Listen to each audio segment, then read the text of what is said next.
Well, this is called Strengthening the Bond and the Tao of Relationships and strengthening the bond. Why didn't I say the bonds? Well, because by the time you get down tonight, hopefully you'll have the understanding that it's all the same. So let's just talk about one bond and it'll be easier for me to get through tonight. Okay. So anyway, thanks for being here and thanks for carving out this hour that we're going to spend together. Uh, I know that lots of you, whether now or in the replay, you're tuning in from all sorts of time zones and locations. And so, from wherever you are and whenever you are, welcome. Thanks for joining us. These Wednesday evenings are have a very specific reason for existing. The Tao community in Portland is vibrant and wonderful, and they just decided that they would like to bring Dr. and Master Qigong Sha to Portland, if at all possible. And in order to do that, they're trying to spread the word of Tao and do what's necessary to kind of seed the ground, so to speak, for Dr. Sha. Uh, I'll be talking a lot about him tonight, as I will be talking about Dr. Rulin Xiu, a physicist. And both of them are authors, and we'll get into that. But anyway, let's address first the big, I was going to say the elephant in the room, but it's the elephant on the calendar at this point. As we are recording this, it is February 11th, just 3 days before Valentine's Day. And for some of us, that brings up the whole images of roses and candlelight suppers, and oh, it's all really wonderful. But for others, Valentine's Day brings up a bit of a knot in our stomach and a sense of, oh no, here we go again. So let me ask this. You have all sorts of relationships. Last week, Paul Fletcher did a wonderful talk and talked about the familial and the at work and then the love and romantic. And so you have all sorts of relationships. Just pick one, whether it's you're in a marriage, a brand new relationship, or whether you're dealing with a singles life and you have continuing family responsibilities and possibly it's workplace dynamics. That's the relationship you're dealing with. Well, essentially, we're all doing the same thing in all of those. We're trying to connect. We're doing our best, and it sometimes feels so very difficult. Um, for many of us, Valentine's Day is not the roses and the chocolates and all of those candlelight suppers. It's like a big spotlight shining a light on some of the cracks in our relationships and in our personalities, quite frankly. So I want to start with a question, as I usually do. And of course, I expect you to be totally honest with yourself. No one's taking any scores. But is there any relationship that you have, like right now, that's feeling like, oh no, we're going to have the same conversation, maybe the same argument for the 500th time? Sometimes the subject changes, but the feeling is identical. That familiar surge of maybe frustration and a sudden shutdown, we've all been there. We all have. So, what do? Well, some of us, we read the books. We try all the I am this mantras or I am filled with that affirmations. And yet, after in the heat of the moment, all that repetitive logic seems to evaporate just out the window. We find ourselves acting more like we're in a survival movie sometimes than in a loving, healthy relationship or a family or a partnership. So tonight, I want to propose something. And it's going to be a bit revolutionary for some. And for those of you who really want to listen and jump in, it could even be evolutionary. And that's what I'm hoping. The reason for our relationships and why they feel so hard, it's not because I'm broken or you're broken or they're broken. It's because we've been trying to fix a Tao Science physics of the soul problem with a psychological brain tool. Now, I chose the Tao of Relationships very specifically because it wasn't too long ago that I finally read a classic, and that was a 1975 book by Fritjof Capra, rather, called The Tao of Physics. And since that one has been published and was so very popular and sold lots, I mean, it just had its 50th anniversary reprinting. So yeah, it's still popular. But right after that, we got the Tao of running, the Tao of music, of cooking, of gardening, and so many, many others. But I have not seen one about the Tao of relationships. So let's try and fill that hole tonight. Uh, right off the top, that phrase, the Tao of. Now, that suggests maybe we're going to be talking about a philosophy of blending Eastern mysticism or wisdom and Western concepts. Well, partially. It really implies a search for a deeper meaning, deeper understanding, and reflecting on the balance between nature, spirituality, and this human existence that we're all in the middle of.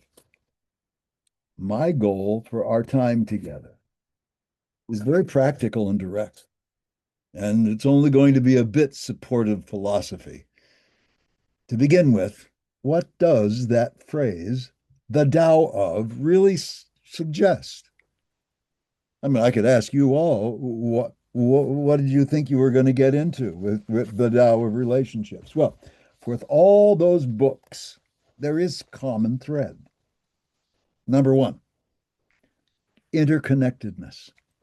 The idea that everything and everyone, we're all interconnected. And that's central to the concept of the Tao of whatever. It suggests that individual paths and processes and things that we do reflect larger universal truths. Secondly, harmony, emphasizing kind of a balance. The text usually highlight the importance of harmony with various parts of life, like I said, running or cooking or gardening or whatnot. But it's always this harmony between the nature and the human, the bigger and the lesser, the ups and the downs. It's like music, where you've got this whole raft of yins and yangs, louds and softs, harmony between them all. So, interconnectedness, harmony. And then the third one is transformation. If we're going to talk about the Tao of relationships, hopefully we're talking about transforming the relationships from what they are to something better. Some of you have maybe fantastic relationships. God bless you. I'm thrilled. It's wonderful. Keep it up, whatever you're doing. But maybe you're going to learn something new today that transform even better. It's a journey. We're all on this journey of trying to understand ourselves and the world around us. That includes these confusing things called other people. Fourth part of the Tao is experiential learning. And this always emphasizes something, and that Dr. Rulin talks about this, Master Sha talks about this, every great teacher talks about what I'm about to say. And that is, we emphasize that learning lessons through experience is so far superior than learning through theoretical knowledge and being told this is what it means. Finding out for ourselves, living the reality, having it find a place that says, oh, not only do I understand it, I've experienced it, and now it's real. It's more real than in 1492, somebody sailed the ocean blue. Rote learning has its limits. And fifth and final of these common threads, it's simplicity and clarity. Yeah, there's always this focus on the simple way of doing something, encouraging readers to find clarity in their thoughts and in their actions. Well, for the next 50 minutes or so, we're going to start on this journey into the Tao of relationships. We're going to bridge the gap this way. I want to help you understand the legendary work of a couple that were married, and because of the work, they decided they were good friends, but they didn't want to be married anymore. Interesting. This was Harville Hendrix and his wife, Helen LaKelly Hunt. What they did is they wrote the book, Getting the Love You Want. And we're going to bridge that with Tao Science, written by the co-authors that this particular community knows very well, Dr. Qigong Shaw and Master Rulin Xiu. My goal is to walk you through tonight both of these and their basic premises, but more than just learning a new technique or walking away with a temporary feel-good process. I want you to have a fundamental shift, if at all possible, in how you see the world. That's a big order. Well, I want you to see that partner, no matter what type of partner they are. I want you to see that partner not as separate objects that you're trying to manage and deal with. I want you to leave this shared hour we're going to spend together with a certain smile of sensed wisdom. Hopefully, I can pass that on to you. Whether it's your partner, your child, your boss, or that prickly clerk at the checkout stand in the local store, I want you to look at them and realize, oh, you're not my enemy. You're just a frequency I haven't learned to dance with yet.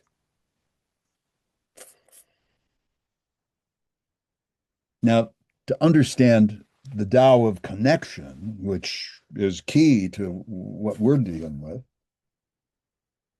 we have to look at how we've been trained to see the world, because it doesn't really place us in the right direction. And when I say we, I'm really talking about the Western standpoint of things.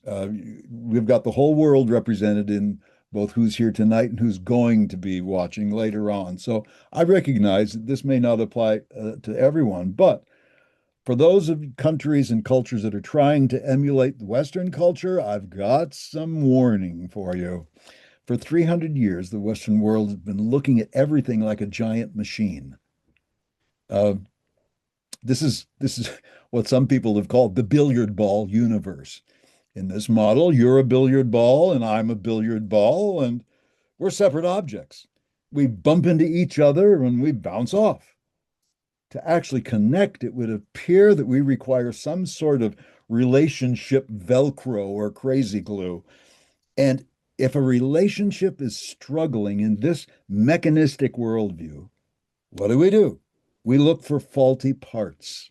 We think if I could just tweak my partner's behavior, this relationship machine would run again, I'm sure. Well, the ancient Tao wisdom, which is echoed by modern physics, says there are no billiard balls. Particularly quantum field theory tells us that the universe is actually a vast, invisible ocean of vibrational fields.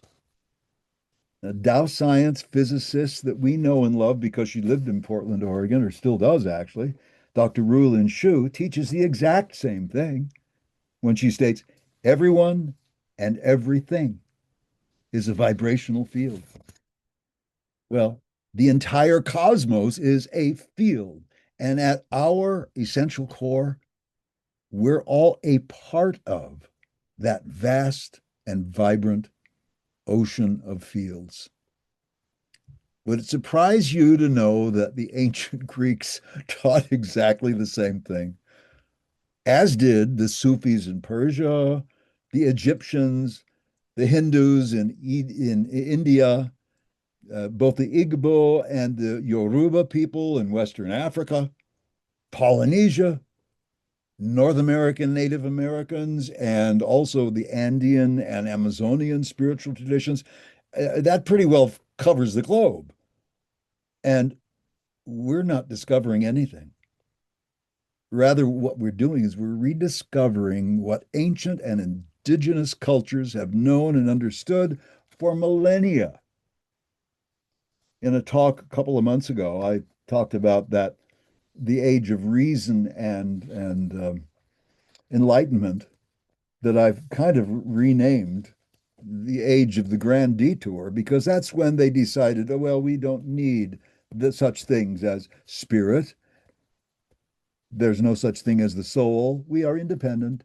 We are good enough on our own. Thank you very much. And it's been downhill ever since. So, those of you from other parts of the world and not Western Europe or the United States, beware, look backwards. Don't always look to the outside for your answers. Let's look at it another way. Think of it. You see in your mind. See, I could give you wonderful slides, I guess, but I think each of you can create better pictures than I could ever create and share with you. So use your mind.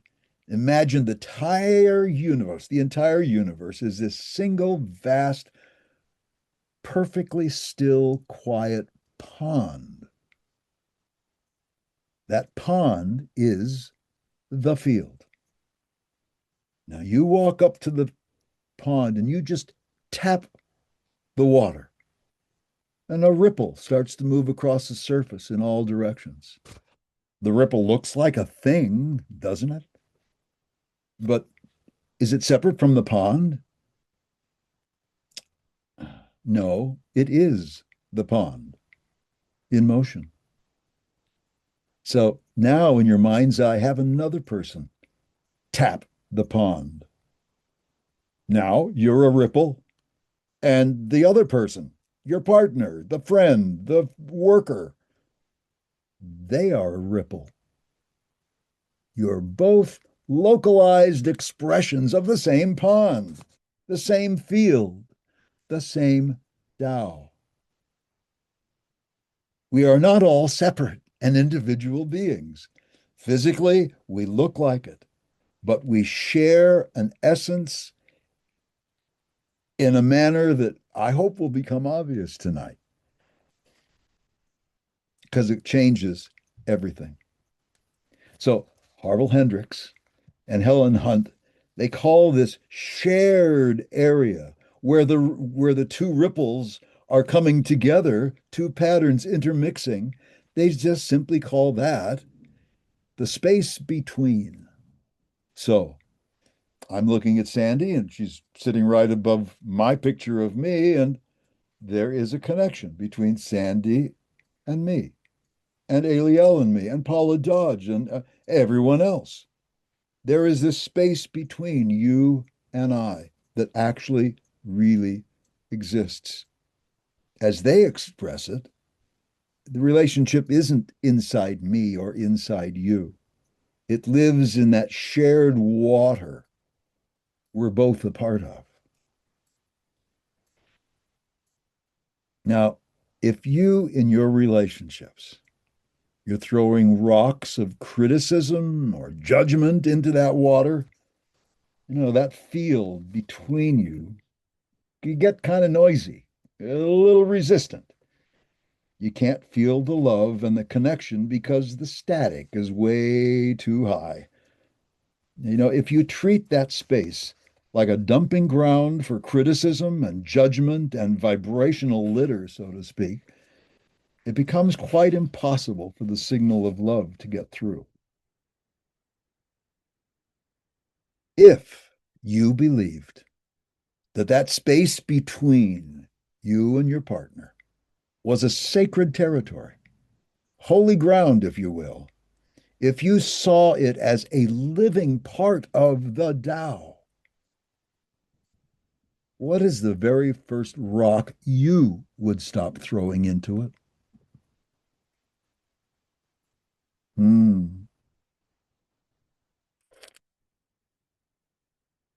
Now,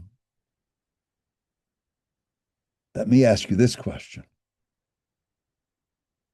Some relationships start as a work in progress, and gradually you grow closer. But then there is this spark relationship, the one where it's I instantly lock on and I feel something with them. Well, Hendrix and Hunt, they call this the imago match. Now, let me just explain the word. It's not difficult to understand. Uh, they say that all of us are unconsciously looking for a partner who has both the positive and the negative traits of our childhood caregivers. Now, why would we do that? Why pick someone who's going to trigger our old wounds?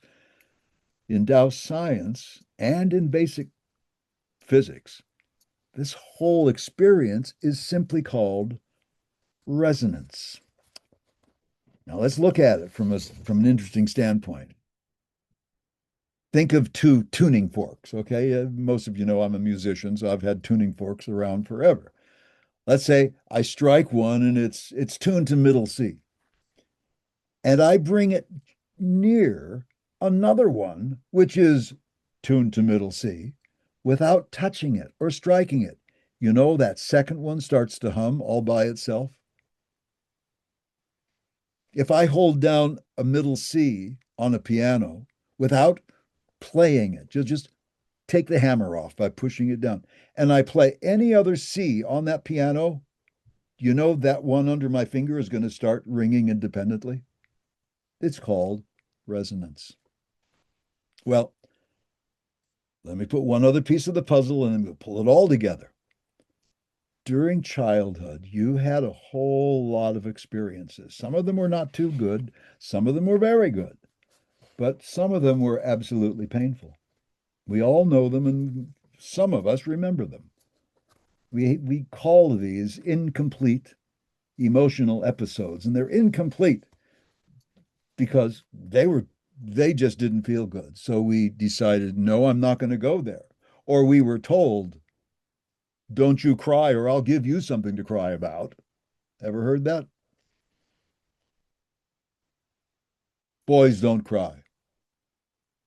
Little girls are this. We all got messages. And what that did, it left pockets of grief, fear, and shame that are still vibrating in our fields.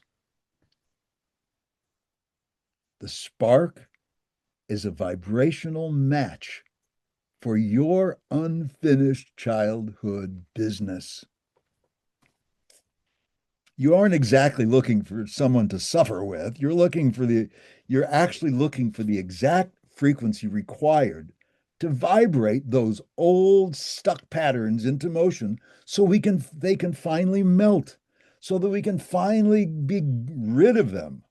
Your partner is the vibrational key for your vibrational lock. Uh, Let me put it another way, in a way that it never occurred to me until I read the Harville Hendrix book and of course, his wife, Helen Hunt. That moonstruck, overwhelming feeling we experience when we meet Miss Perfect or Mr. Right, the exact right soulmate we've always known was waiting for us just somewhere out there, as the song goes.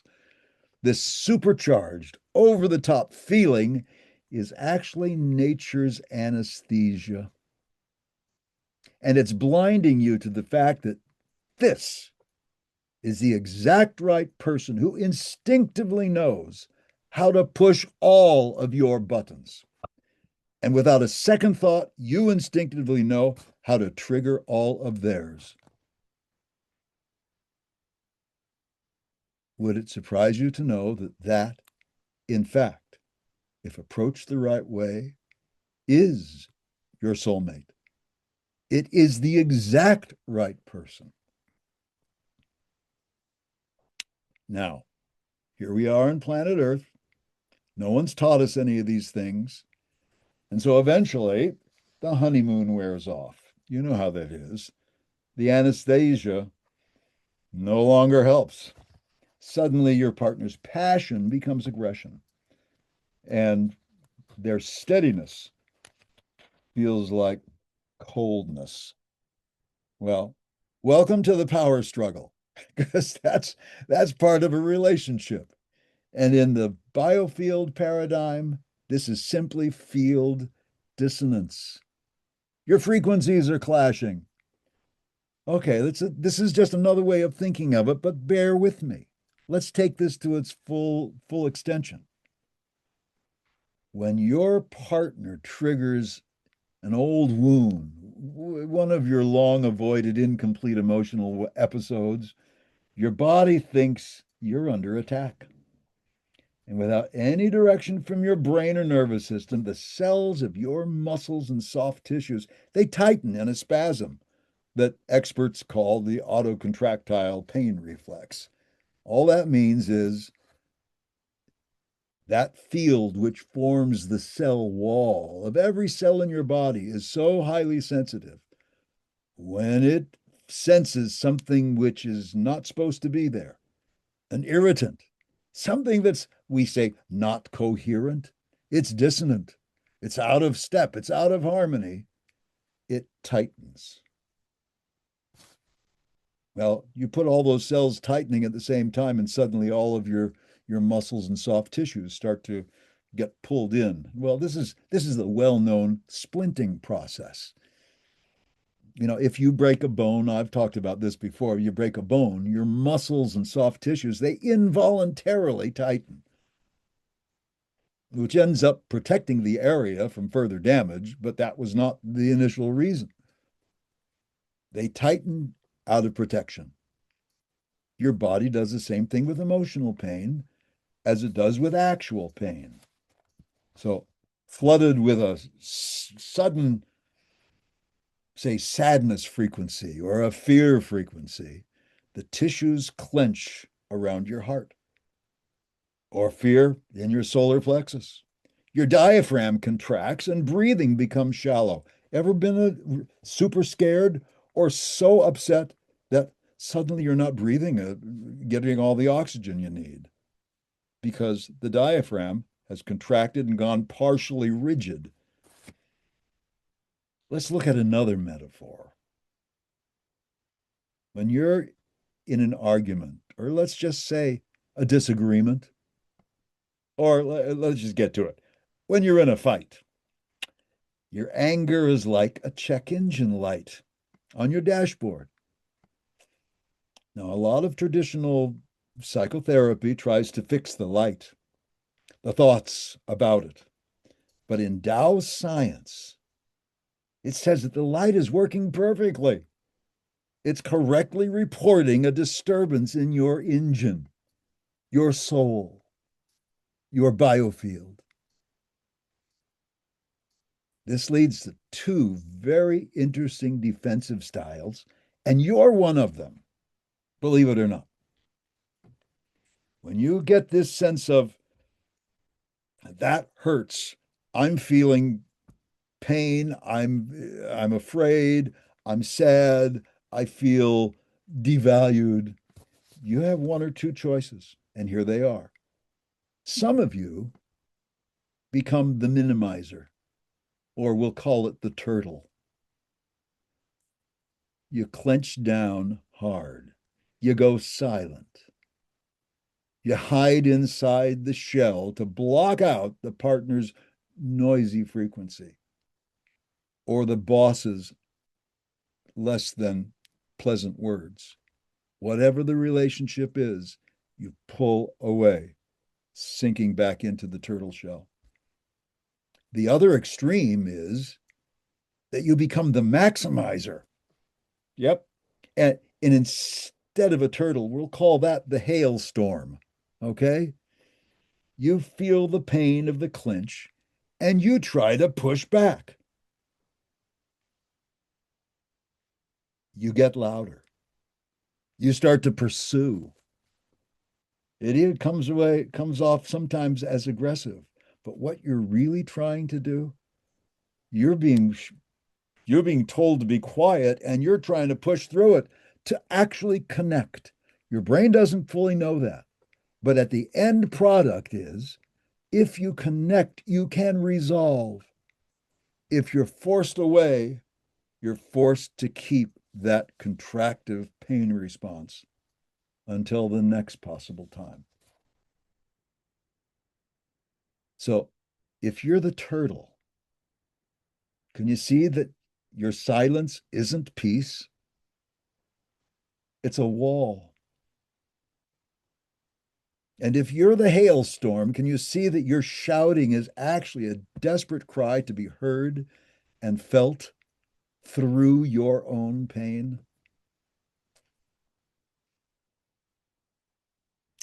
Now, in Tao Science, there's an interesting thing.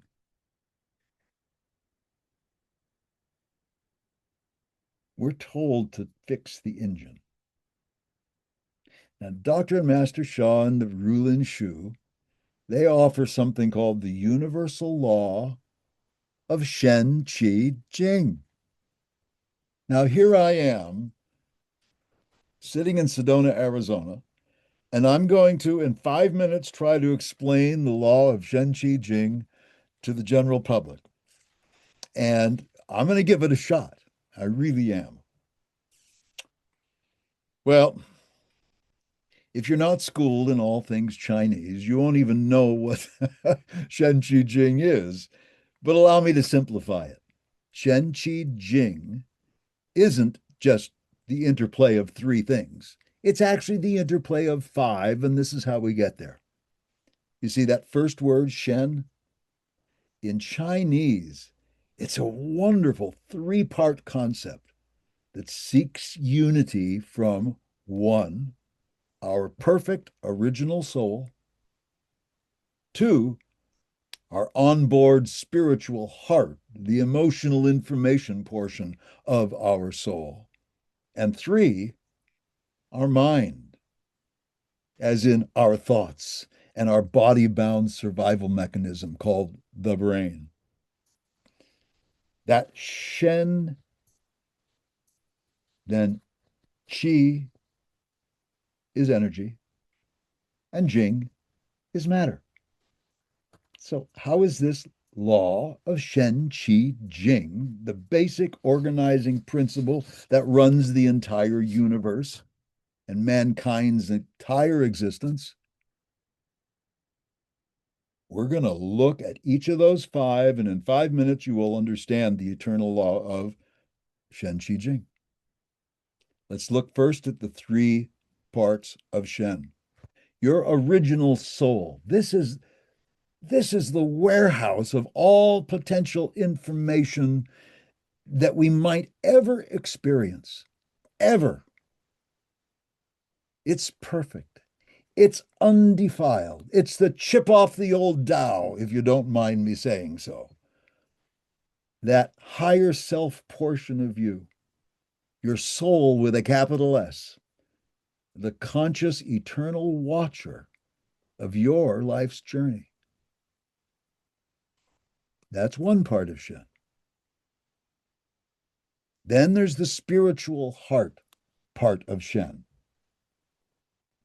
Whereas the first one was the warehouse of all the information, this spiritual heart is the receiver of the information into this onboard embodied portion of our soul. It holds both our positive memories and also the negative energetic responses we've had to our own history. These are your incomplete emotional episodes. That's where they're stored in your onboard energy field, the spiritual heart, referred to by lots of researchers and practitioners these days as the biofield. This is the spiritual heart, the human soul that seeks full coherence, harmony, congruence, and clarity. It's the bridge, honestly, between the perfection of heaven, your original soul, and the realities of planet Earth. Now, the third part. You've had the original undefiled soul, all the possibilities. That's the warehouse. The spiritual heart, it receives. And boy, do we feel it sometimes. Well, the mind is the processor. Okay, the mind, okay, what am I going to do with all of this information now? And it starts to go into hyperspeed, right? It processes the information. Physically centered in the brain and our nervous systems, it interprets all these vibrational signals. It creates a logic chain, rationale, thoughts. It determines how best to respond physically, and then it initiates these responses via the nervous system, and in the traditional Chinese medicine, via meridian-based qi. And that's what qi is. It's the mover of information. So we've got it from the pure source. Okay, here you go. Try this one. Oh, we get it into our spiritual heart. We have to deal with it. The brain says, okay, what am I going to do? How am I going to make it work here on planet Earth? Oh, I need to run, or I need to digest, or I need to, whatever it is I need to do. And it sends out energy through the nervous system and through the meridians to electrify the rest of the body into motion. That's Jing. The resulting action. It's the physical results. It's our muscular movements. It's our words. It's our behavior. It's the physical world results of that original information that was in our warehouse. The pure, undefiled, through the spiritual heart, into the mind as processor. Qi moves it into the world, and our muscles respond, our words respond, and suddenly we have behaviors. So you might ask, what is all this? How does this relate to the Tao of Relationships? Well, first of all, thanks for asking. Here it is. Most relationship advice and counseling lives at the level of matter, as in behavior, and it involves the thinking mind, understanding, and decisions. And at times, that's exactly what's necessary. But you have to realize something. The law of Shen, Qi, Jing, three Shens, an energy, Qi, and a Jing. We're intervening way down the totem pole. It's way downstream. If our decision, if our upstream onboard soul that received the information and holds our emotional reactions is broadcasting a signal of, I've got static, I'm dissonant, it's in my field, your mind will always process that message to read, I'm under attack, I'm not safe, and instantly will find a reason to be very concerned and react accordingly. For most of humanity, this continues for decades, if not throughout one's entire life. Now, take a calm breath. Seriously, take a calm, deep, and wide breath. The Tao Science secret is this: heal the embodied soul information first, and the healing of the emotional heart, the mind, and the body will naturally follow. In other words, it's always field first. It's always field precedence. All the physical and mental, psychological responses that follow are dictated by changes in the field. That's revolutionary. It's kind of a paradigm shifting understanding that redefines biology. It redefines mental health. It redefines human relationships, and actually it redefines life itself. And to heal our relationships, it's the same. We have to change the vibrational information we're holding in our field. Another metaphor might help here. Trying to fix a relationship by only changing your behavior,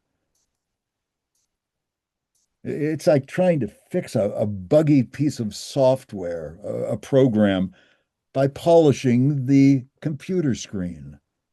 It won't work. You have to get into the code. And the code is the information in your energy field, your soul, your biofield.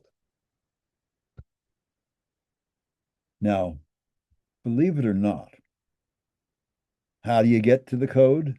In the middle of a conflict? Dr. Rulin Xiu to be proper, she's been guiding the Tao community through this for years. Are you aware that you have been taught how to do this? How to stop, how to reorganize, how to, even if it's temporarily, reset the vibrations in your field.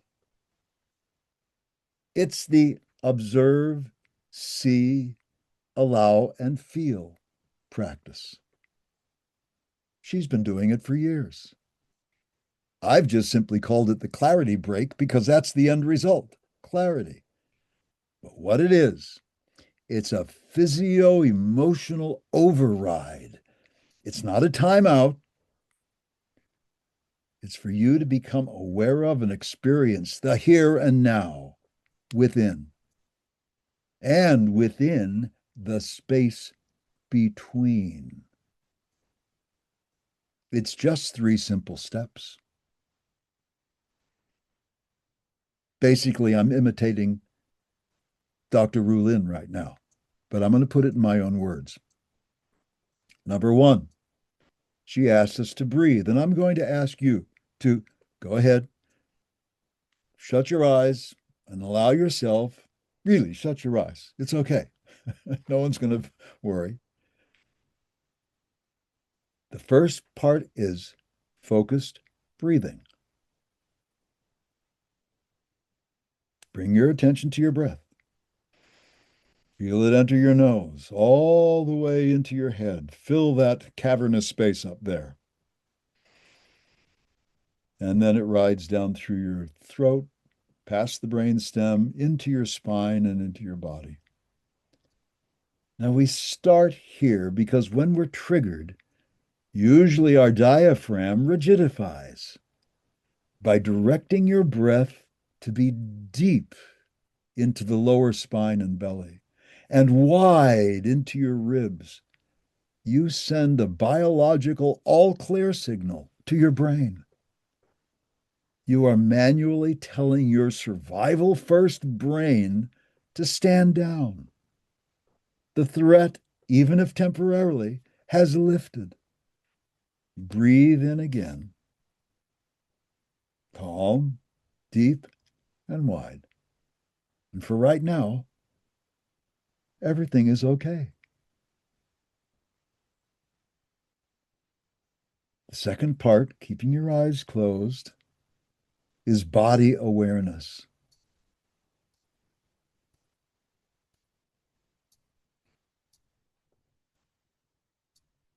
Dr. Rulin says, go inside.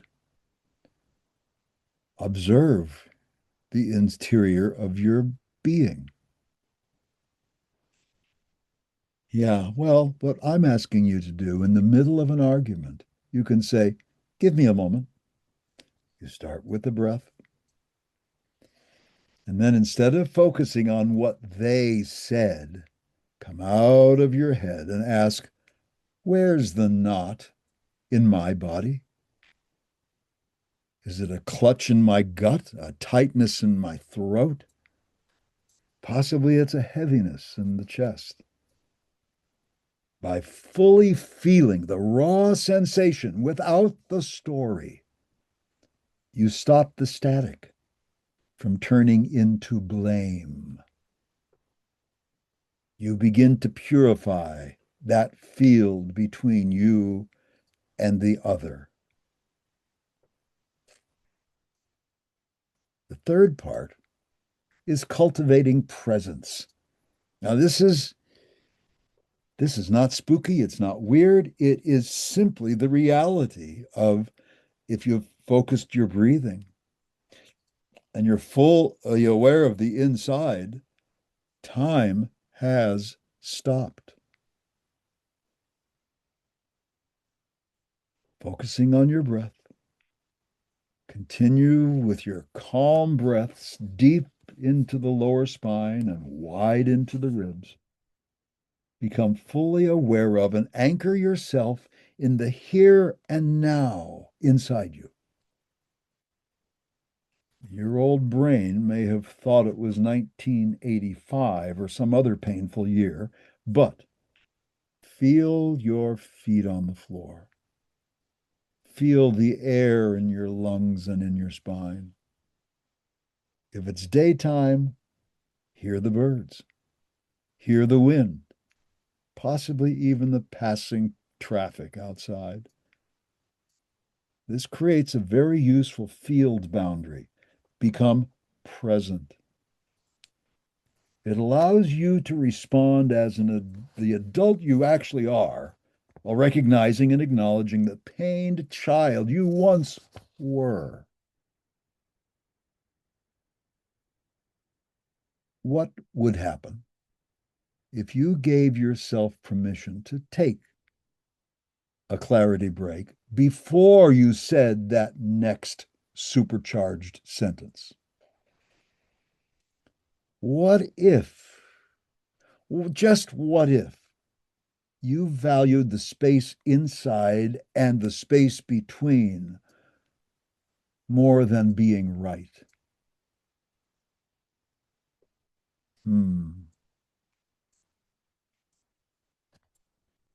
In that book, Getting the Love You Want, which I hope you run out and read because basically it's Tao Science.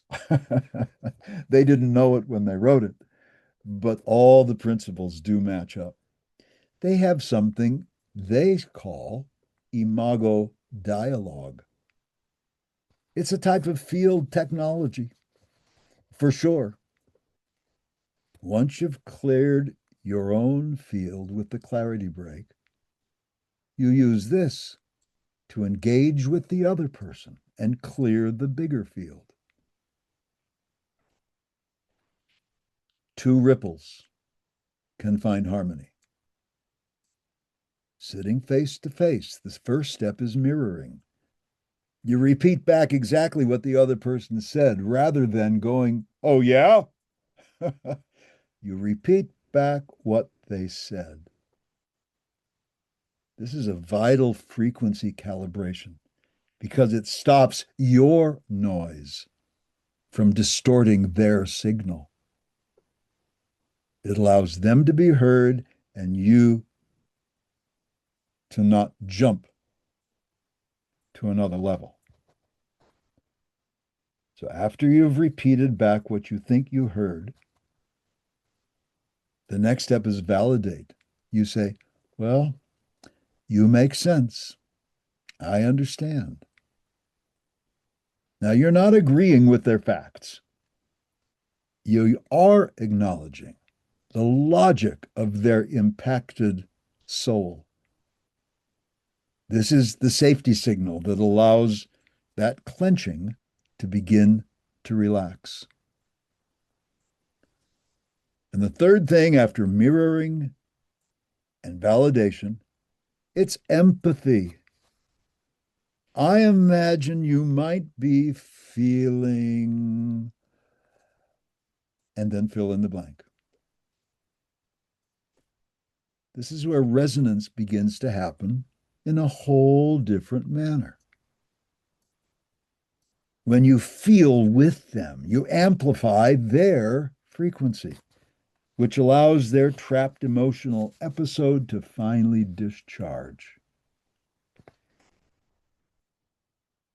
This works with your spouse, it works with your kids, it works with your roommate, it even works with a difficult client or that supervisor at work.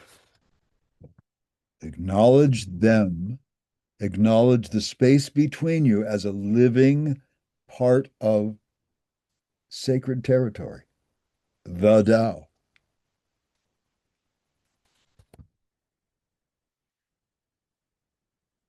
There's one last part of Tao science that most of you take and those who are in part of the Tao community. When I say the 10 Da, it's they're great. They're wonderful. What are the 10 Da? They're the 10 greatest virtues.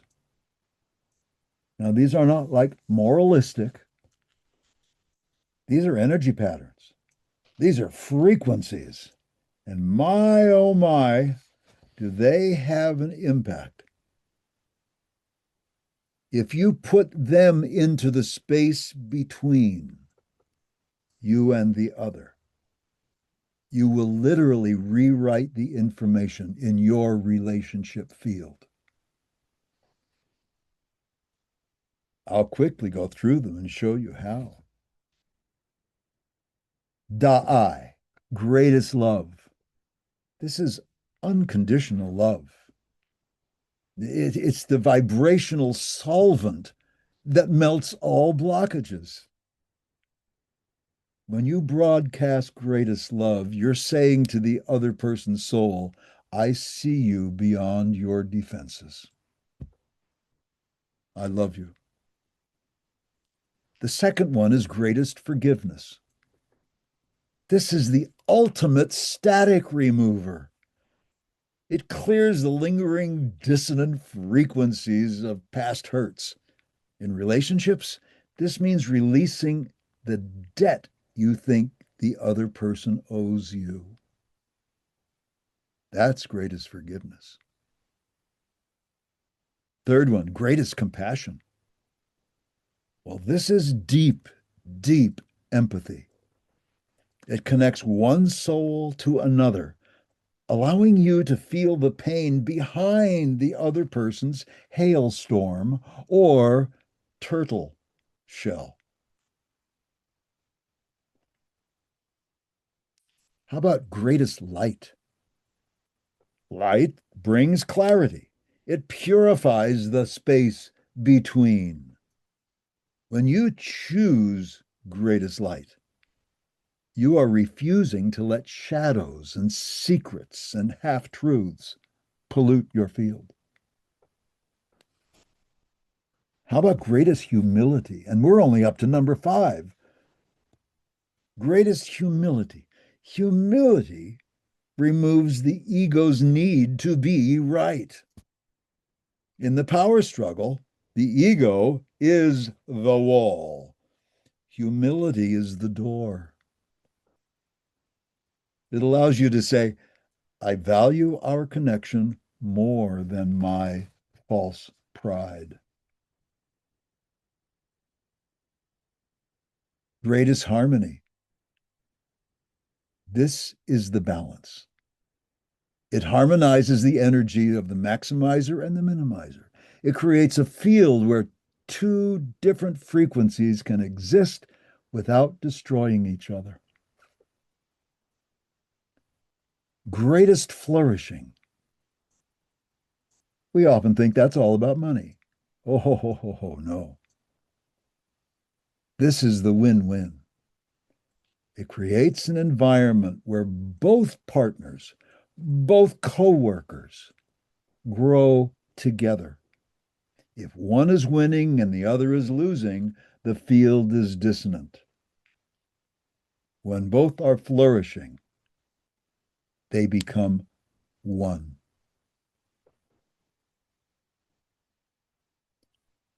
Greatest gratitude.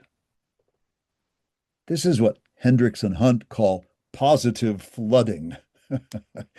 It's shifting the field from what's missing to what's here.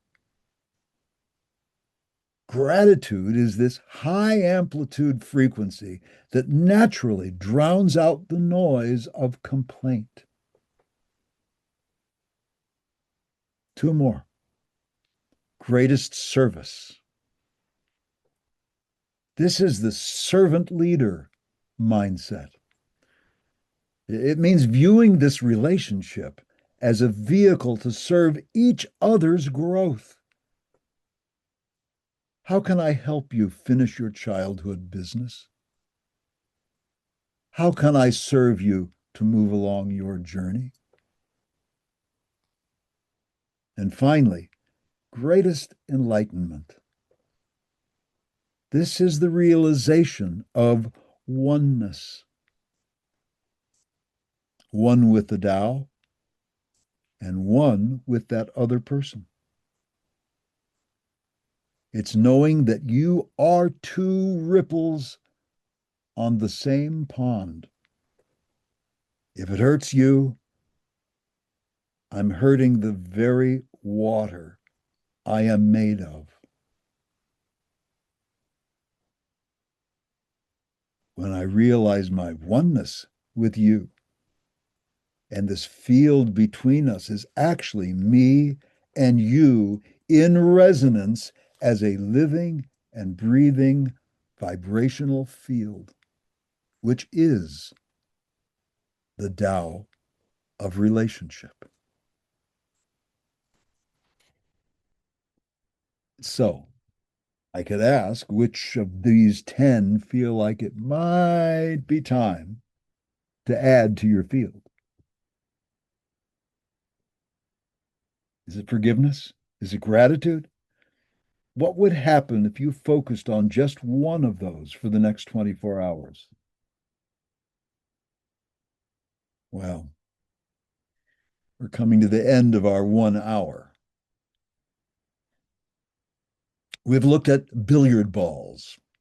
We've looked at the pond. We've checked the engine light. And I want to leave you with this one final thought. In Tao Science, we say that everyone is a fractal of the Tao. A fractal is a pattern, and it repeats itself at every scale, no matter how big or small. You are a localized expression of the entire universal field.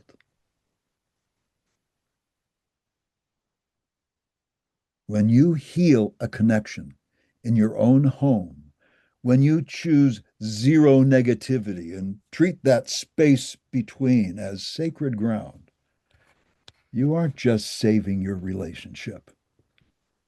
You're adding meaningful coherence to the collective biofield of all humanity, and indeed of the entire cosmos. As I'm speaking now, Valentine's Day 2026 is just 3 days away, folks.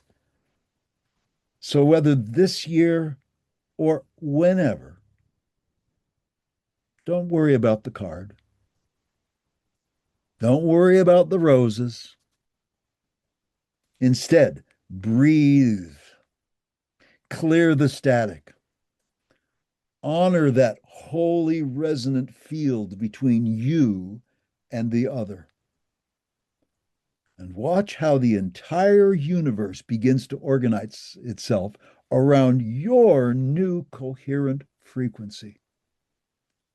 I believe we call that manifestation. And that's how it works. This, then, is how to strengthen the bond. This is living the Tao of relationships as an active daily practice. You living here and now without the emotional filters of past pains and future fears. This is you becoming fully present, available to yourself, and to those you love.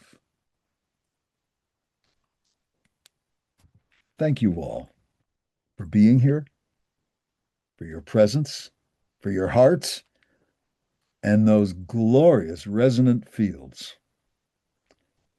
Have a very happy Valentine's Day. Take care and thank you.